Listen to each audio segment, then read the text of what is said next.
कन्या राशि वाले दोस्तों, क्या आपके दाम्पत्य जीवन में पिछले कुछ समय से अकारण ही दूरियां और तनाव बढ़ता जा रहा था? क्या आपके व्यापार में, आपकी पार्टनरशिप में अचानक से ब्रेक लग गया था और जीवन साथी या व्यापार को लेकर अचानक बढ़े हुए खर्चों ने आपकी रातों की नींद उड़ा दी थी? अगर आप भी इस मानसिक पीड़ा और उथल पुथल से गुजर रहे हैं तो कन्या राशि वाले दोस्तों, अब समय आ गया है राहत की एक बहुत बड़ी सांस लेने का। ग्रहों के राजा प्रतापी सूर्यदेव 14 अप्रैल को एक ऐसा ऐतिहासिक राशि परिवर्तन करने जा रहे हैं जो आपके जीवन की इन तमाम परेशानियों को जड़ से खत्म कर देगा और आपके लिए एक ऐसा दुर्लभ व प्रीत राजयोग का निर्माण करेगा जिसकी आपने शायद कल्पना भी नहीं की होगी। नमस्कार दोस्तों, मैं हूं आपका दोस्त एस्ट्रोलॉजर राजेश कालिया और स्वागत है आपका आपके अपने पसंदीदा और विश्वसनीय चैनल अक्षित एस्ट्रो मास्टर में। मेरे कन्या राशि वाले दोस्तों, कैसे हो दोस्तों? 14 अप्रैल से लेकर 15 मई की सुबह तक का समय बहुत ही निर्णायक और चमत्कारी रहने वाला है, क्योंकि इस दौरान सूर्यदेव अपनी सबसे शक्तिशाली और उच्च राशि मेष पर गोचर करेंगे। यह गोचर आपके जीवन की दिशा और दशा दोनों को कैसे बदलेगा, इसे बहुत ही बारीकी और विस्तार से समझने के लिए इस वीडियो को अंत तक जरूर देखिएगा, ताकि कोई भी महत्वपूर्ण जानकारी आपसे छूट ना जाए। आगे बढ़ने से पहले आए ज्योतिष शास्त्र में सूर्यदेव के अद्भुत प्रभाव को थोड़ा अलग नजरिए से समझते हैं। वैदिक ज्योतिष में सूर्यदेव को नव ग्रहों का अधिपति यानी राजा का दर्जा प्राप्त है। जिस तरह ब्रह्मांड में सूर्य के बिना जीवन की कल्पना भी नहीं की जा सकती, चारों तरफ सिर्फ अंधकार ही अंधकार छा जाएगा, ठीक उसी तरह किसी भी व्यक्ति की कुंडली में सूर्य के कमजोर होने पर उसके जीवन में असफलताओं, रोगों और निराशा का अंधकार छा जाता है। सूर्यदेव मान सम्मान, उच्च पदवी, सरकारी सत्ता, प्रशासनिक शक्ति और हमारे तेज के मुख्य कारक है। यह हमारे भीतर बसने वाला वह अडिग आत्मविश्वास है जो हमें हर मुश्किल परिस्थिति से लड़कर बाहर निकालने की ताकत देता है। एक बलवान सूर्य व्यक्ति को समाज में मान सम्मान, प्रतिष्ठा, मजबूत इच्छा शक्ति और अपार सफलता का वरदान देता है। अब बात करते हैं कन्या राशि की। कन्या राशि वाले दोस्तों, मैं एक ज्योतिषी के तौर पर आपके पिछले कुछ एक महीने के दर्द को बहुत अच्छी तरह से समझ सकता हूं। पिछले कुछ समय से आपके सप्तम भाव पर सूर्य और शनि का अत्यंत अशुभ युति योग बना हुआ था। सप्तम भाव हमारे दाम्पत्य जीवन का, हमारी रोजमर्रा के रोजगार का, व्यापार का और हमारे जीवन साथी तथा बिजनेस पार्टनर का होता है। वहां सूर्य और शनि जैसे दो परम शत्रु ग्रह एक साथ बैठकर आपके लिए बहुत भारी नकारात्मक ऊर्जा पैदा कर रहे थे। बात सिर्फ इतनी ही नहीं थी, कन्या राशि के लिए सूर्यदेव आपके 12वें भाव यानी खर्चों और नुकसान के भाव के स्वामी भी है। जब 12वें भाव का स्वामी सप्तम भाव पर जाकर शनि के साथ पीड़ित अवस्था में संचार कर रहे तो इससे आपके दाम्पत्य जीवन और व्यापार में अग्नि में घी डालने जैसा काम किया। शायद आपके और आपके साथी के बीच छोटी छोटी बातों पर भारी वाद विवाद हुए हों। व्यापारिक साझेदारियों के साथ मन मुटाव या धोखे जैसी स्थिति बनी हो। और सबसे बड़ी परेशानी यह थी कि जीवन साथी के स्वास्थ्य को लेकर या व्यापारिक उलझनों को लेकर अचानक ऐसे खर्चे सामने आ गए जिन्होंने आपकी आर्थिक स्थिति को हिलाकर रख दिया।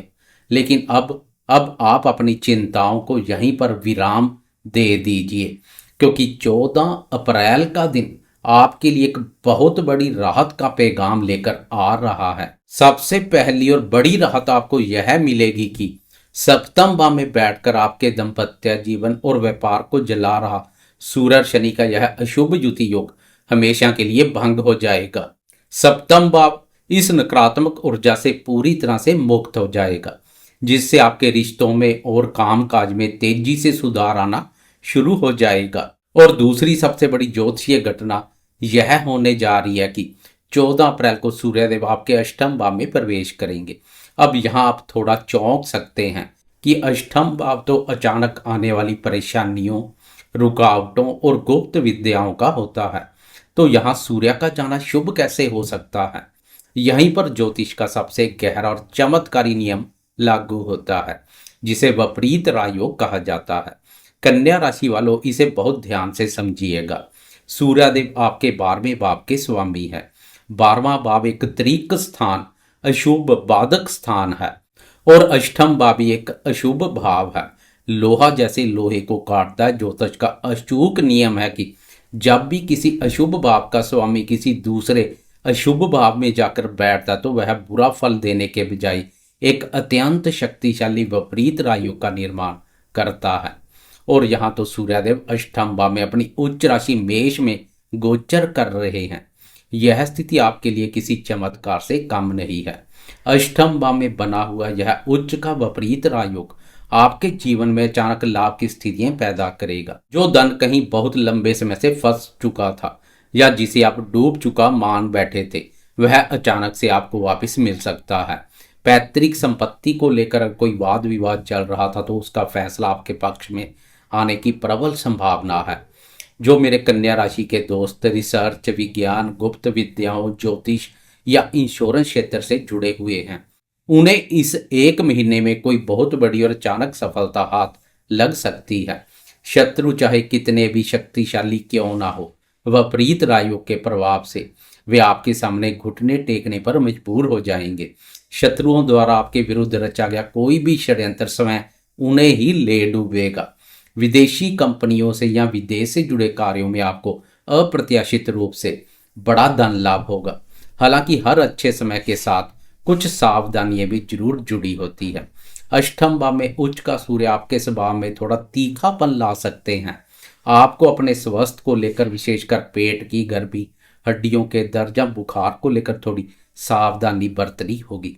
इसके अलावा आपको अपनी वाणी पर और अपने ससुराल पक्ष के साथ संबंधों में बहुत मधुरता बनाकर रखनी होगी। वाहन चलाते समय अत्यधिक सावधानी बरतें और जल्दबाजी में कोई भी ऐसा फैसला ना लें जिसका पछतावा आपको बाद में करना पड़े।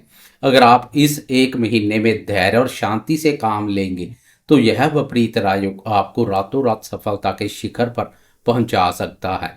उपाय के तौर पर इस गोचर के शुभ फलों को सुनिश्चित करने के लिए और स्वास्थ्य को उत्तम बनाए रखने के लिए रोजाना सुबह सूर्योदय के समय भगवान सूर्य नारायण को जल अर्पित करें। तांबे के लोटे में जल लें, उसमें थोड़ा सा गुड़ और लाल फूल डाल लें। इसके साथ ही सूर्यदेव को जल अर्पित करते समय सूर्यदेव के बीज मंत्र का जाप करें। हो सके तो रविवार के दिन गाय को गुड़ और रोटी जरूर खिलाएं। यह एक बहुत ही अचूक उपाय है जो आपके विपरीत राजयोग को पूरी तरह से जागृत कर देगा। दोस्तों, कन्या राशि के लिए 14 अप्रैल से लेकर 15 मई तक का यह समय कठिनाइयों से निकलकर अचानक मिलने वाली बड़ी सफलताओं का समय है। इस दुर्लभ विपरीत राजयोग का सकारात्मक रूप से भरपूर लाभ उठाएं। मुझे पूरी उम्मीद है कि आज की यह विस्तृत जानकारी आपको बहुत पसंद आई होगी और इसने आपकी चिंताओं को दूर कर दिया होगा। आपके क्या विचार है नीचे कमेंट बॉक्स में लिखकर मुझे जरूर बताएं। अगर आप चैनल पर नए हैं तो अपने इस अक्षित एस्ट्रो मास्टर चैनल को अभी सब्सक्राइब कर लें। वीडियो को लाइक जरूर करें और अपने कन्या राशि वाले सभी दोस्तों के साथ इसे शेयर करना बिल्कुल ना भूलें। माता रानी आप सभी पर अपना आशीर्वाद और अपनी कृपा हमेशा बनाए रखें। स्वस्थ रहें, सुरक्षित रहें। जय सूर्यदेव। नमस्कार।